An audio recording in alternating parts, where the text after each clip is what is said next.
الرحمن الرحیم اللہم کل ولیک الحجۃ ابن الحسن صلواتک علیہ وعلی آبائہ فی ہذہ الساعۃ وفی کل ساعہ ولیاً وحافظاً وقائداً وناصراً ودلیلاً وعینا حتی تسکنہ ارضک طوعاً وتمتعہ فیہا طویلا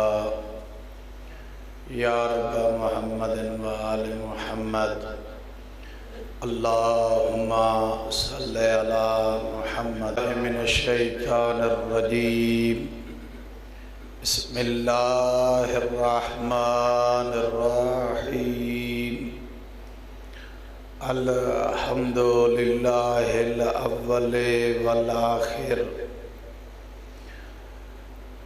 الباطن والظاہر وللعافین غافر وللمذنبین ساتر والصلاة والسلام على مصباح الدجى وعلم الهدى الرسول المسدد المصطفى الأمجد المحمود الأحمد أبي القاسم محمد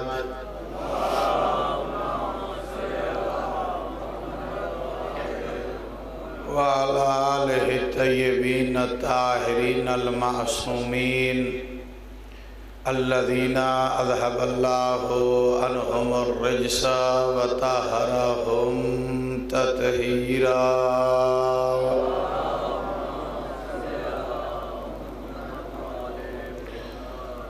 ورحمة الله على شيعتهم ومحبيهم ومواليهم ولعنة الله على أعدائهم ومنكر فضائلهم وغاصب حقوقهم أجمعين أما بعد فقد قال الله عز وجل في محكم كتابه المبين وهو أصدق القائلين بسم الله الرحمن الرحيم لقد من الله على المؤمنين إذ بعث فيهم رسولا منهم صلوات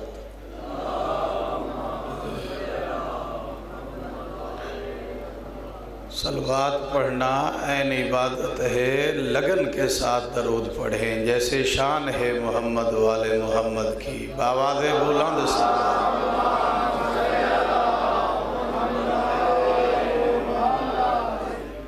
اللہ رب العزت سے دعا ہے کہ مالک کل آپ جتنے صاحبان جتنے قدم چل کے مظلوم کربلا کی پرساداری میں شریک ہوئے ہیں، آپ کے ہر قدم کو عبادت میں شمار فرمائے۔ جہاں جہاں پر بھی عزاداری مظلوم کربلا ہو رہی ہے، حسین کا مالک اللہ سب مومنین و مومنات کی خود آپ حفاظت فرمائے۔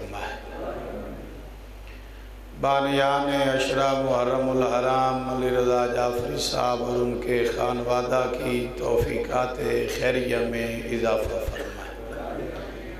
اگر ناراض نہ ہوں تو درود پڑھتے ہوئے ایک ایک قدم آگے آ جائیں۔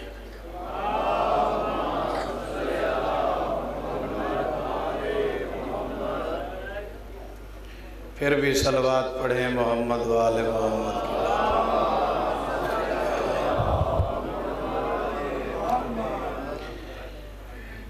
آج جس آیت کو ہم نے موضوع سخن قرار دیتے ہوئے تلاوت کرنے کا شرف حاصل کیا ہے،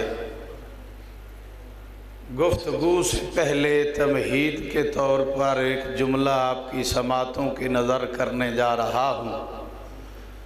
اسی جملے سے میں اندازہ لگاؤں گا کہ آپ کا کتنا ذوق ہے اس موضوع کے ساتھ، کتنی دلچسپی ہے اس موضوع کو سننے کے لیے، اور آپ ذہنی طور پر کتنا آمادہ اور تیار ہیں اس ہستی کو خراج عقیدت پیش کرنے کے لیے۔ آدم سے لے کر عیسیٰ تک جس نبی کا تمام انبیاء اور رسل احترام کریں اسے محمد کہتے ہیں، اور حکم خدا کے ساتھ محمد جس کی تعلیم کے لیے کھڑا ہو جائے اسے زہرا کہتے ہیں، اور زہرا جس کی نالین پاک صاف کرے اسے علی کہتے ہیں۔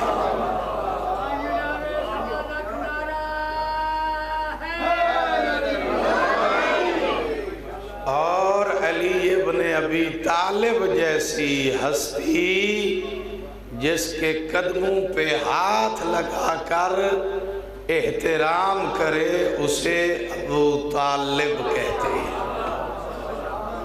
توجہ فرمائے، سمجھ گئے؟ اب ہم کس موضوع کو زیر بحث لا رہے ہیں؟ جی کس ہستی کو خراج عقیدت پیش کرنے جا رہے ہیں؟ جی جس نبی کو مکہ کے مشرک، مکہ کے کافر، امانت دار، صادق، امین سمجھ کر اپنی امانتیں رکھیں اسے محمد کہتے ہیں، اور جس کو اللہ اپنا امین بنا کر اپنے رسول کو امانت رکھے اسے ابو طالب کہتے ہیں۔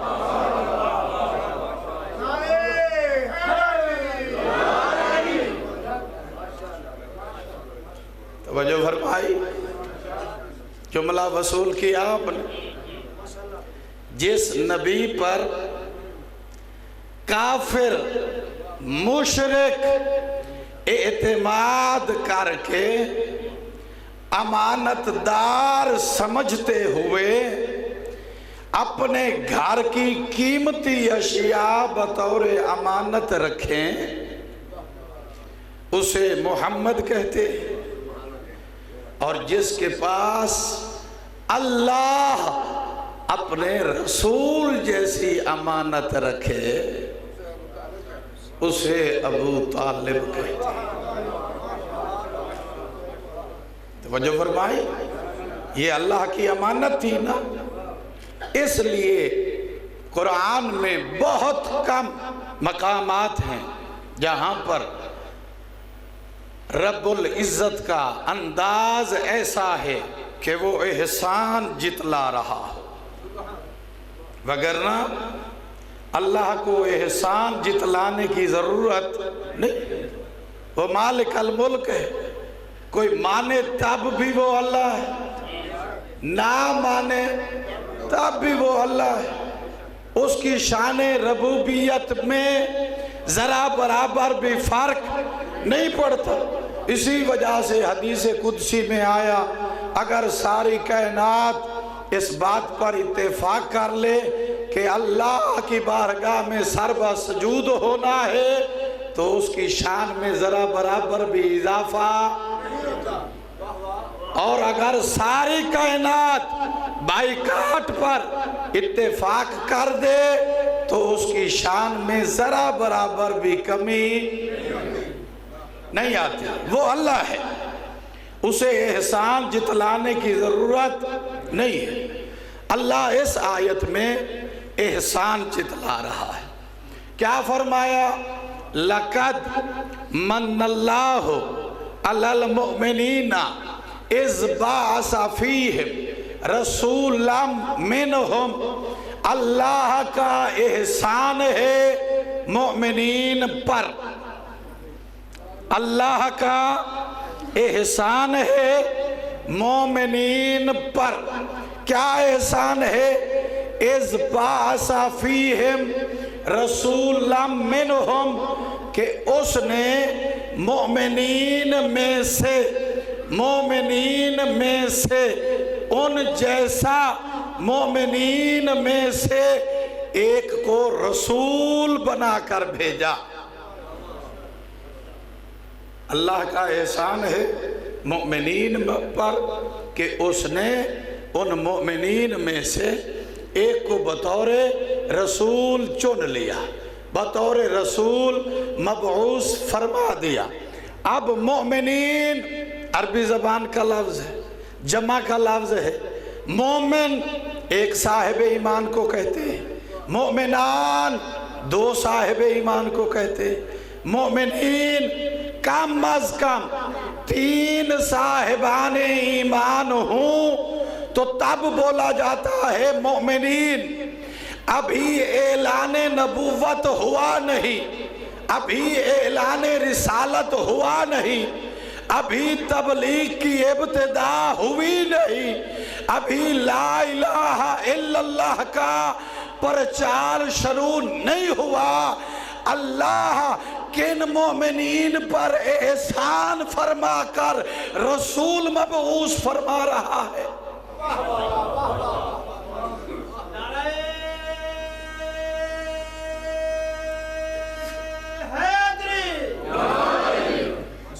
وہ کون سے مومن ہیں جن پر اللہ نے احسان فرمایا؟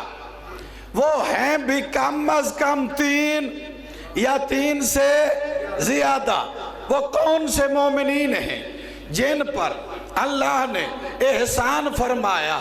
سورہ ضحیٰ قرآن اٹھا کر دیکھیں 30واں پارہ، اللہ ان مومنین کی نشاندہی فرما رہا ہے، ان مومنین کو مشخص فرما رہا ہے کہ کون سے مومن تھے جن پر ہم نے احسان کیا اور انہی میں سے ایک کو رسول بنایا۔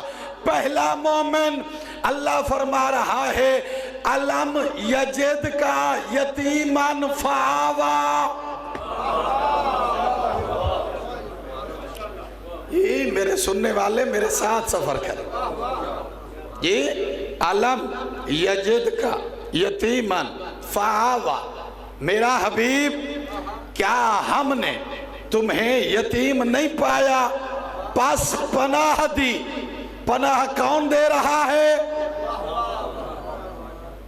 پناہ کس نے دی؟ جی ابو طالب نے۔ پتہ چلا ان مومنین میں سے پہلا ابو طالب ہے جس کی پناہ کو اللہ اپنی پناہ کہہ رہا ہے، جس کی تربیت کو، جس کی پرورش کو اور جس کی نگہبانی کو اللہ اپنی نگہبانی کہہ رہا ہے۔ پورے مکہ میں، پورے حجاز میں، پورے یثرب میں اگر اللہ نے کسی کی پناہ کو اپنی پناہ کہا ہے تو وہ بس ابو طالب ہے۔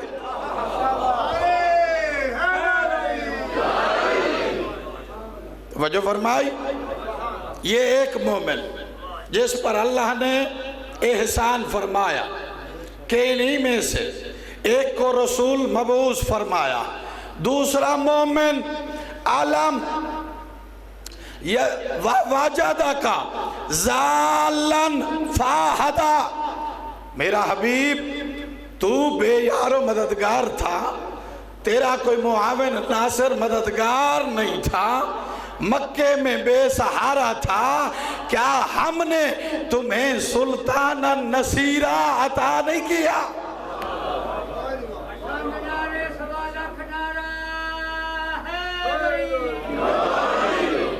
توجہ فرمائی۔ دوسرا مومن کون؟ علی ابن ابی طالب کہ جسے اللہ نے سلطان نصیرہ بنا کر، پیغمبر کا ناصر و مددگار بنا کر، جی ہاں، مکے کی سر زمین میں محمد کی حفاظت کرنے والا بنا کر بھیجا۔ تیسرے نمبر پر مرد نہیں عورت، اللہ فرما رہا ہے وَوَجَدَكَ عَائِلًا فَأَغْنَا، میرا حبیب تیرے پاس اتنی زر و مال و دولت نہ تھی کہ جو تو کفار و مشرکین سے مقابلہ کرتا، پس ہم نے تمہیں غنی کر دیا۔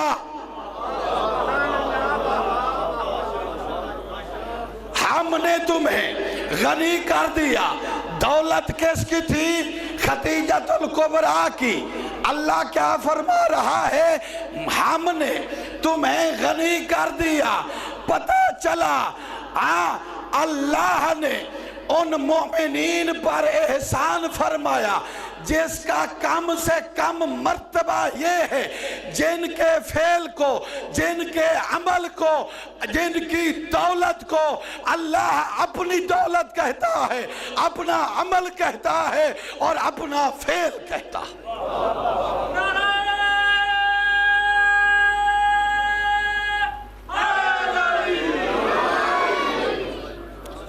توجہ فرمائی، بھلا مومنین مشخص ہوئے کہ نہیں؟ جی ہاں، ایک دوسرے مقام پر اللہ نے بہت خوبصورت انداز میں ان مومنین کی طرف توجہ دلائی۔ فرما رہا ہے وَالتِّینِ وَالزَّیتُونِ وَطُورِ سِینِینَ وَهَذَا الْبَلَدِ الْأَمِینِ، مجھے زیتون کی قسم، مجھے انجیر کی قسم، مجھے طور سینا کی قسم، مجھے اس شہر کی قسم جس میں تو رہتا ہے، جس میں تو رہتا ہے، اس شہر کی قسم جس میں تو رہتا ہے۔ دوسری صورت میں جا کر دیکھیں، اللہ ابتدائی یہاں سے کر رہا ہے لا اقسم بہذا البلد، میرا حبیب مجھے شہروں کی قسمیں اٹھانے کی ضرورت نہیں ہے، میں کبھی بھی کسی شہر کی قسم نہیں اٹھاتا۔ اس شہر کی قسم کیوں اٹھا رہا ہوں؟ اس کی 3 وجوہات ہیں، اسی میں مومن بتا رہا ہے۔ کون سی وجوہات ہیں؟ پہلی وجہ انت حلم بہذا البلد ووالد وما ولد، میرا حبیب 3 وجہ سے اس شہر کی قسمیں اٹھاتا ہوں۔ ایک، اس شہر میں تو رہتا ہے، ایک ابو طالب رہتا ہے، ایک علی ابن ابی طالب۔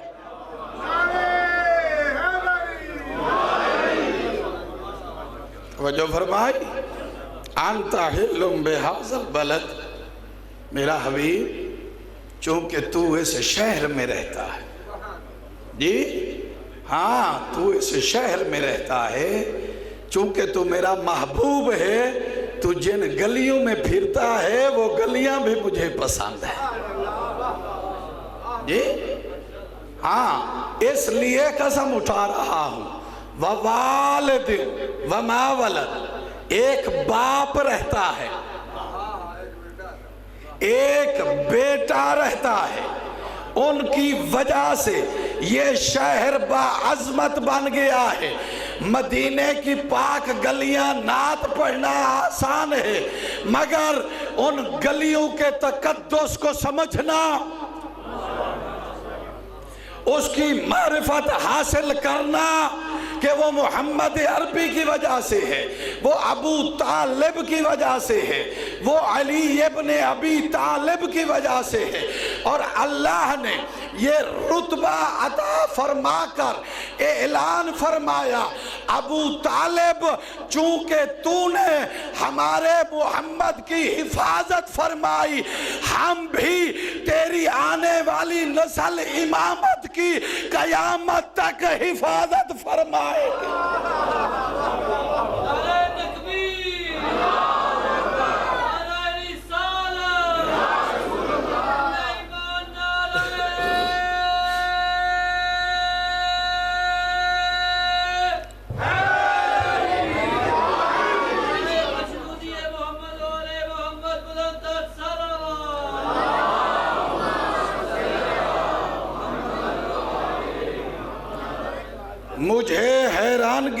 ہوتی ہے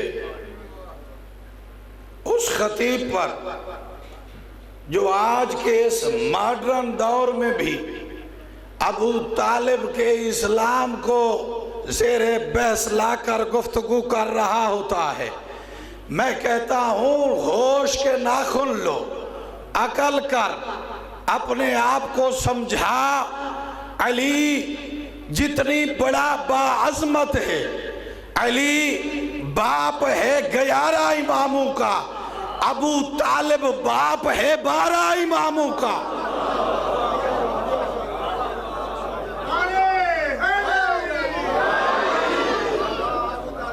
جی علی جتنی پر عظمت ہو پھر بھی باپ ہے 11 اماموں کا۔ ابو طالب کو اللہ نے یہ رتبہ عطا فرمایا کہ وہ باپ ہے 12 اماموں کا۔ علی جیسا امام بھی ابو طالب کو جھک کے سلام۔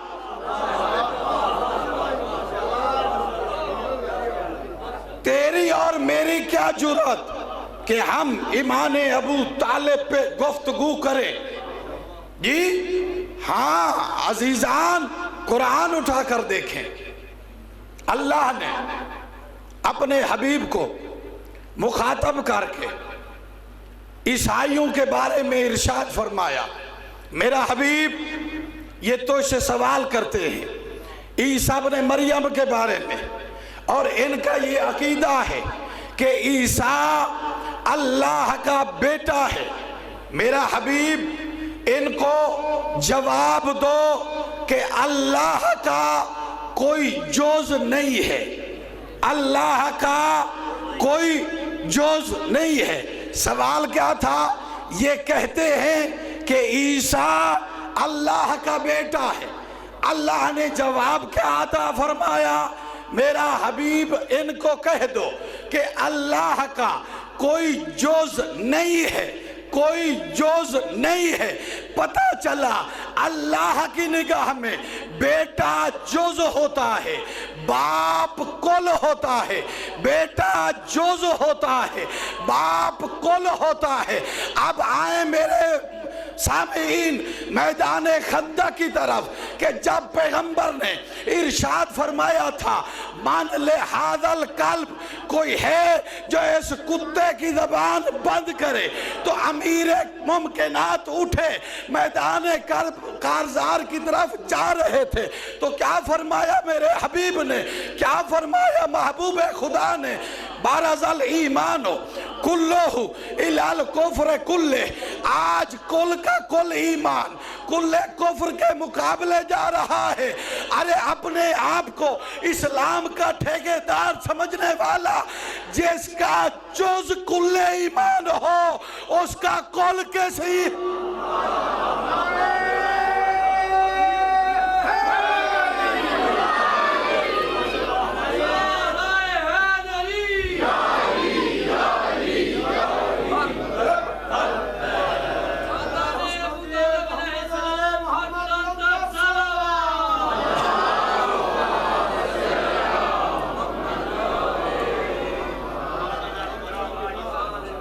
جس کا جز ایک جز، جس کا جز کل ایمان ہو، اس کا باپ کل ایمان کے کس درجے پر فائز ہوگا؟ اب توجہ چاہتا ہوں اپنے سامعین کو یہیں پہ روک کر لطف لیجئے گا کہ اللہ نے ابو طالب کو عظمت کتنا عطا فرمائی ہے۔ قرآن کہہ رہا ہے میرا حبیب لا تطع منہم عاصما ولا کفورا، میرا حبیب نہ کسی کافر کا مشورہ ماننا اور نہ ہی کسی گناہگار کا۔ میرا حبیب نہ کسی کافر کا مشورہ نہ کسی گناہگار کا مشورہ ماننا، چونکہ گناہگار بھی سیدھی رائے نہیں دیتا، کافر بھی سیدھا مشورہ نہیں دیتا۔ جو خود صراط مستقیم سے ہٹا ہو اس نے کیا صحیح مشورہ دینا ہے جی، اور اٹھائیں تیسری سے لے کر پی ایچ ڈی تک کی اسلامیات کو جو ڈاکٹریٹ کر رہے ہیں، انہوں نے بھی یہ بات پڑھی ہوگی کہ میرا محمد شیب ابی طالب میں ابو طالب کے مشورے سے رہا، ابو طالب کے مشورے سے رہا۔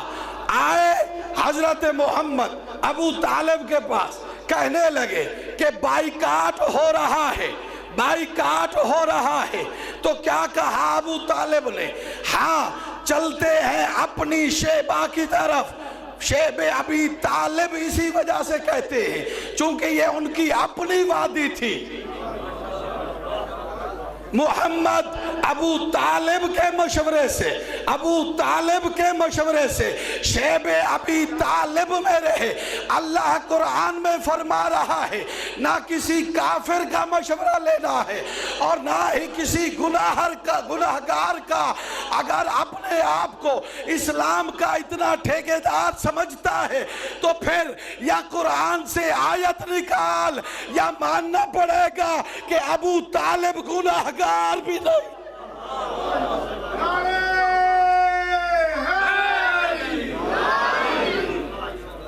صلوات پڑھیں محمد والا۔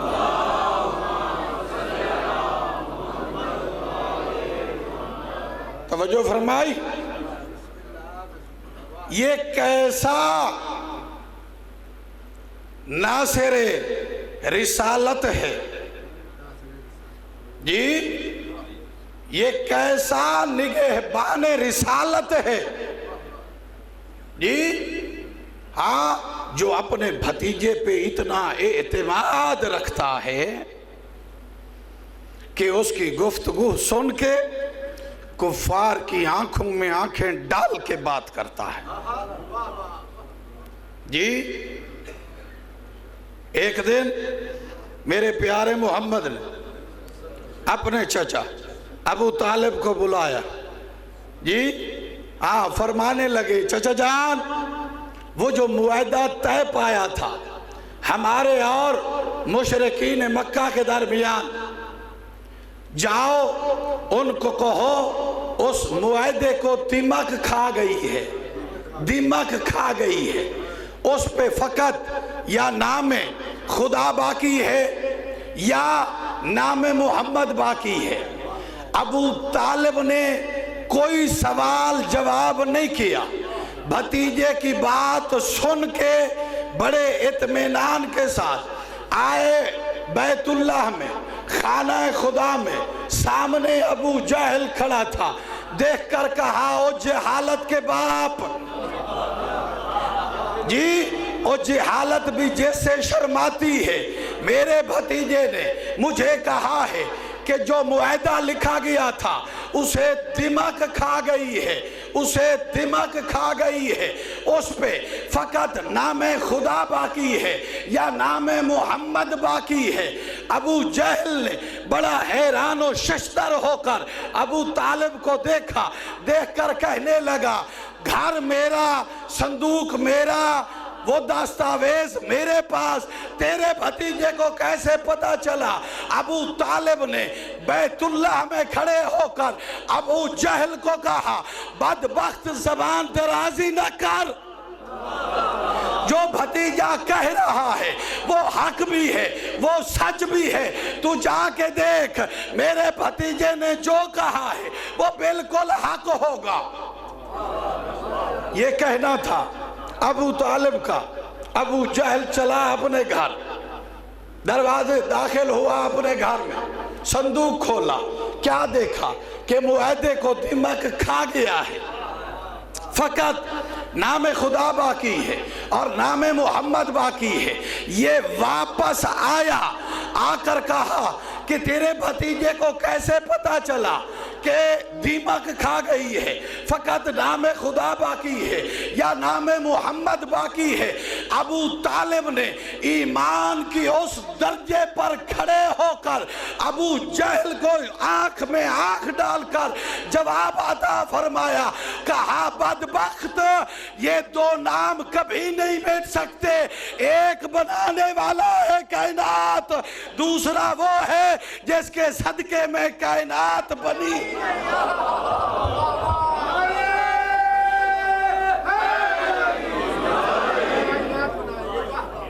توجہ فرمائی؟ بھلا ان کا نام کیسے مٹ سکتا ہے؟ ایک نام کائنات بنانے والے کا، ایک نام اس کا ہے جس کی وجہ سے کائنات کو بنایا گیا ہے۔ اور یہ میں نے عجیب دیکھا دنیا عالم کے مزاج کو، افسوس ہوا کہ یہ کیسا غیر مسلم تھا ان کے نزدیک جو شیب ابی طالب میں رہ کر اپنے بھتیجے کا دین بچانے کے لیے 1 2 3 نہیں کئی مہینے سبز پتے کھا کے گزارا کرتا رہا۔ جی یہ کیسا غیر مسلم تھا؟ تاریخ نے لکھا ہے، تاریخ نے، کہ جب انتقال ہوا ابو طالب کا اور خدیجۃ الکبریٰ کا، جی تو جسد مبارک کا رنگ سبز ہو چکا تھا۔ اور اس سال کو پیغمبر نے عام الحزن کا سال قرار دیا۔ اپنے کلمہ پر یقین کرنے والا ذرا دیکھ تو صحیح کہ میرے محمد کو ابو طالب کا انتقال بھاری کتنا گزرا ہے۔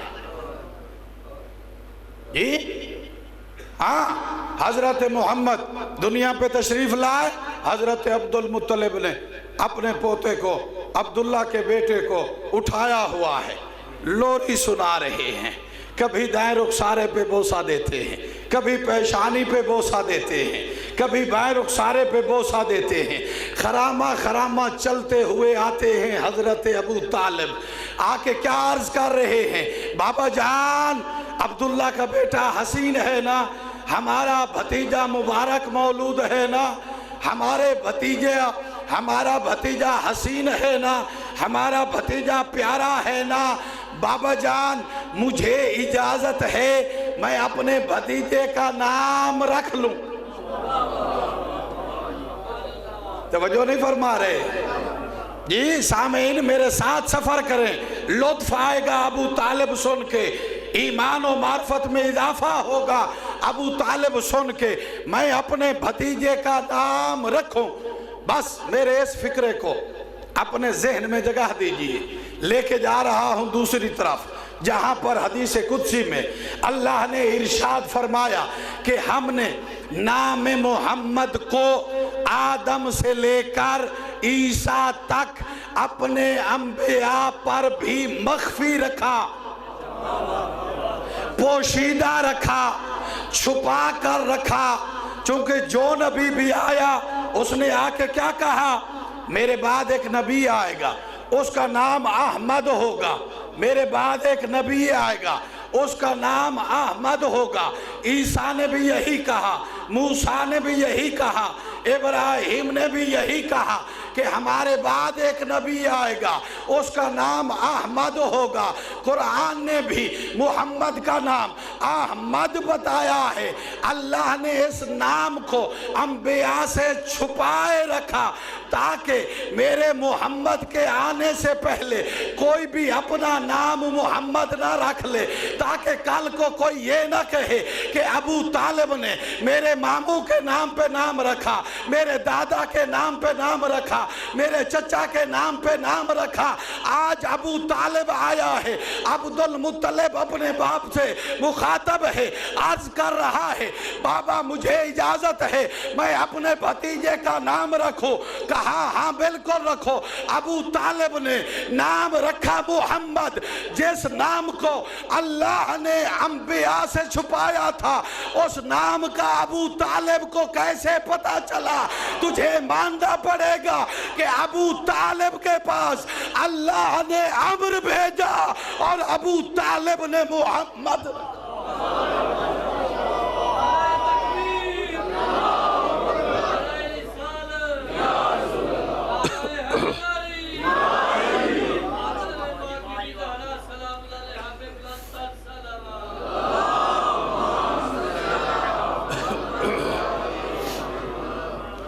ہمیں پتہ ہے تیری چور بازاری کا، تو نہیں مانے گا کہ ابو طالب نے محمد کا نام محمد رکھا، کتنا دور بھاگے گا، کہے گا عبد المطلب نے رکھا۔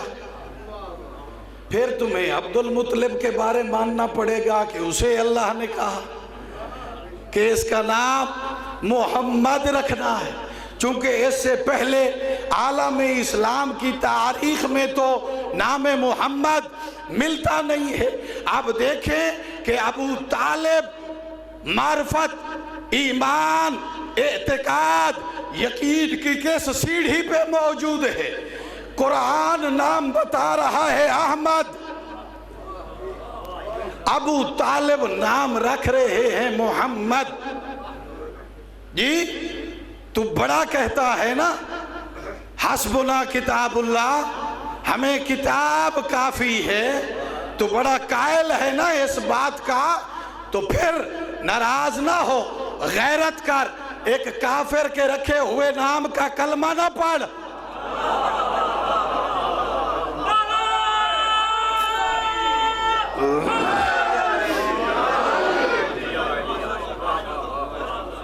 تو قرآن والا ہے نا، قرآن کی اتباع کر، احمد رسول اللہ کہے کلمہ میں، آذان میں احمد رسول اللہ کہے، نماز میں احمد رسول اللہ کہے۔ میں دیکھتا ہوں تیری نماز رہتی ہے یا کلمہ؟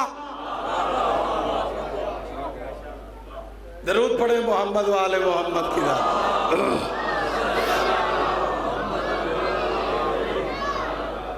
جی توجہ فرمائی، اور تاریخ نے میرے اس مجمع میں ڈھیر سارے صاحب عزت میرے لیے قابل احترام احباب بیٹھے ہیں، میں اہل سخن سے خطاب کر رہا ہوں۔ میں نے کیا جملہ کہا؟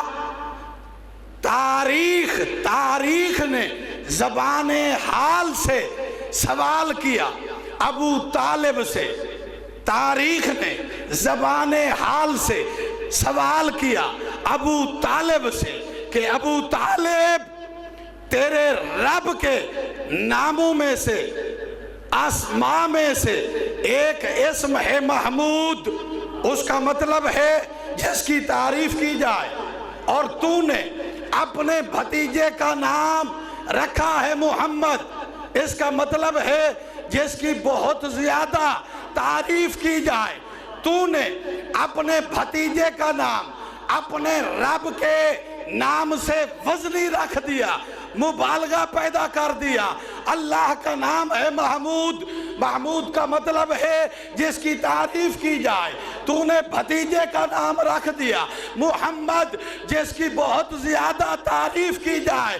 تو آج بھی زبان حال سے ابو طالب پوری دنیا کو یہ جواب دیتے ہوئے نظر آئیں گے کہ اللہ کے بندو، محمود اسے کہتے ہیں جس کی بندے تعریف کریں، اور محمد اسے کہتے ہیں جس کی اللہ تعریف کرے۔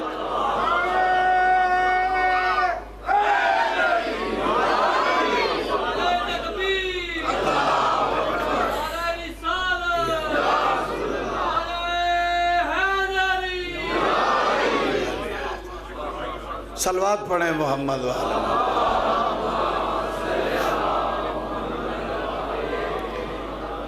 توجہ فرمائی آپ نے ابو طالب پہ، جو بچپن سے لے کر اپنی زندگی کے آخری سانسوں تک نگہبان رسالت بنا رہا، محافظ رسول بنا رہا، جس کے انتقال کے بعد اللہ نے ہجرت کا حکم دے دیا کہ میرا محمد اب مکہ تیرے لیے پرامن نہیں رہا. کیوں؟ کیونکہ وہ چلا گیا جس کے سہارے میں نے تجھے یہاں رکھا تھا. دیکھیں توجہ فرمائی، پیغمبر نے اپنی زندگی میں 9 شادیاں 11 شادیاں یا 13 شادیاں فرمائی، مگر اپنی ان 9 11 13 شادیوں میں سے تاریخ گواہ ہے کہ فقط ایک ہی نکاح کے لیے دلہا بن کے گئے ہیں، اور وہ بھی ابو طالب کی سرپرستی میں، وہ بھی ابو طالب کی نگہبانی میں، وہ بھی ابو طالب اس شان سے لے گئے محمد کو. جی آدم کا کرتا پہنایا، ابراہیم کا امامہ پہنایا، الیاس کی چادر پہنائی، موسیٰ کا عصا ہاتھ میں دیا، سلیمان ابن داؤد کی انگشتری پہنائی. اس انداز سے سنوارا محمد کو تاکہ اہل مکہ کو پتہ چلے ابو طالب کسی عام ہستی کا نام نہیں ہے، ابو طالب اسے کہتے ہیں جو میراث انبیاء رکھتا ہو. آخر یہ چیزیں گھر میں تھی تو ابو طالب نے استعمال کروائیں. ساتھ لے کر گئے محمد کو. 2 جملے یہاں پر کہے جناب ابو طالب نے. ایک جملہ یہ کہا مہرہو میں مالی، بھتیجا میرا ہے، نکاح اس کا ہے، لیکن حق مہر یہ ابو طالب دے گا. جی بھتیجا میرا، جی نکاح میرے بھتیجے کا ہے، میں چچا ہوں، حق مہر میں دوں گا. اس کے بعد ابو طالب کو محمد نے اپنا وکیل مقرر فرمایا. قرآن اٹھائیں، اس میں دیکھیں اللہ نے کہا ہے رب المشرق والمغرب لا الہ الا ہوا فاتخذوہ وکیلا. میرا حبیب مشرق و مغرب کا رب وہی تیرا معبود ہے جس کے علاوہ کوئی عبادت کے لائق نہیں، اور جہاں پر بھی تجھے وکیل کی ضرورت پڑے تو مجھے اپنا وکیل قرار دینا، مجھے اپنا وکیل قرار دینا. جی آپ مجھ پر ہی بھروسہ کرنا، کسی اور پر نہیں. محمد کے نکاح میں وکیل کون ہے؟ ابو طالب. ابو طالب وکیل بن کے جو خطبہ پڑھ رہے ہیں اس کے لفظ کیا ہے؟ الحمدللہ الذی جعلنا من ملت ابراہیم و من زرع اسماعیل. تمام تعریفیں ہیں اس اللہ کے لیے. یہ ابو طالب کب اللہ کی تعریف کر رہا ہے؟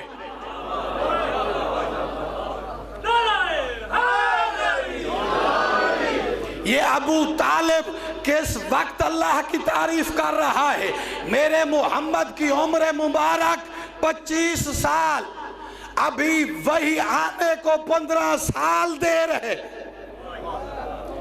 قرآن کے نزول کی ابتدا سے 15 سال پہلے ابو طالب 25 سال کی عمر میں محمد کا نکاح پڑھاتے ہوئے فرما رہے ہیں الحمدللہ الذی جعلنا من ملت ابراہیم و من زرع اسماعیل. تمام تعریفیں ہیں اس اللہ کے لیے جس نے ہمیں نسل ابراہیم سے قرار دیا، صلب اسماعیل سے قرار دیا، ہمیں بیت اللہ کا چابی بردار بنایا، ہمیں حجاج کرام کا خدمت گزار بنایا، ہمیں سید البطحاء قرار دیا، ہمیں سید العرب قرار دیا. ابو طالب فضائل بیان کر کے محمد کا نکاح پڑھا کے محمد کو مبارک دے رہے ہیں. ابو طالب نے اتنی حسین انداز میں الحمدللہ کہا کہ اللہ نے قرآن کی ابتدا ہی الحمد سے کر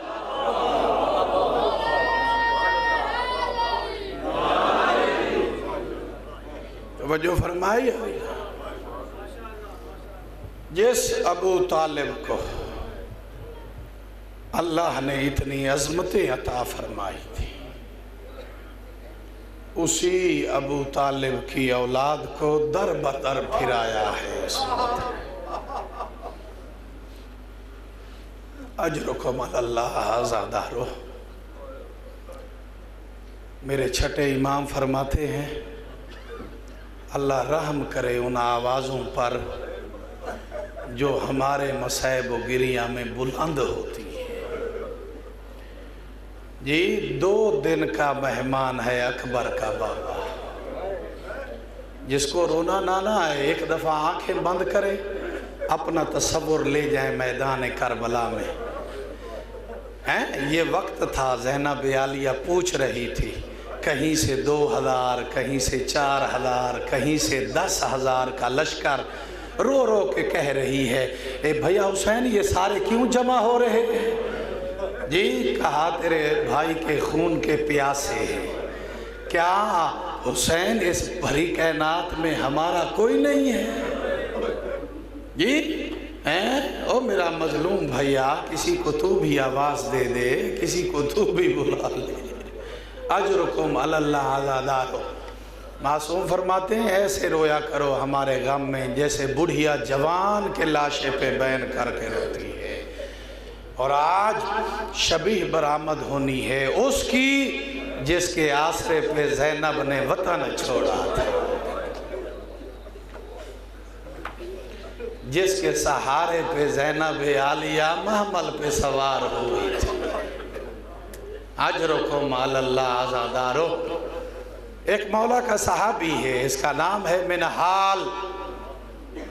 یہ عموماً مولا کے پاس، چوتھے امام کے پاس آیا جایا کرتا تھا، عام روٹین میں آیا جایا کرتا تھا. گفتگو کے درمیان اچانک اس کے منہ سے نکلا لفظ مولا عباس. میرے سید سجاد تعظیم کے لیے کھڑے ہو گئے. منہال کو پتہ نہ چلا کہ مولا کیوں اٹھے. اس نے پھر دوبارہ نام لیا تو مولا پھر اٹھ کھڑے ہوئے. منہال کہتا ہے مولا کیا بات ہے، میں جس وقت عباس کا نام لیتا ہوں آپ تعظیم کے لیے اٹھ کھڑے ہوتے ہیں. فرمایا منہال اللہ قیامت تک تجھے بھی زندگی دے اور میں سجاد بھی زندہ رہوں، تو جتنی دفعہ میرے چچا عباس کا نام لے گا نا میں سجاد تعظیم کے لیے کھڑا ہوتا رہوں گا. تجھے کیا پتا چچا کے ہم پر کتنے احسان ہیں، تجھے کیا پتا ہمارے چچا کے کتنی شان و عظمت ہے، تجھے کیا پتا کہ ہمارے چچا نے کربلا میں کیسی وفاداری دکھلائی. اجرکم علی اللہ عزادارو. مقتل کی کچھ روایات ایسی ہیں یقین کریں کہ دل پھٹنے لگ جاتا ہے، بندہ نہیں پڑھ سکتا جتنا بھی مضبوط دل کا بندہ ہو. کچھ روایات ایسی ہیں جو برداشت نہیں ہوتی، نہیں پڑھی جا سکتی. ان روایات میں یہ روایت میں آپ کو سنانے جا رہا ہوں. یقین کریں بہت گریہ ہوگا، اتنا ہی گریہ ہوگا جتنا منظوری مقبولیت ہے. میرے چوتھے امام سے ڈائریکٹ یہ روایت نقل ہے.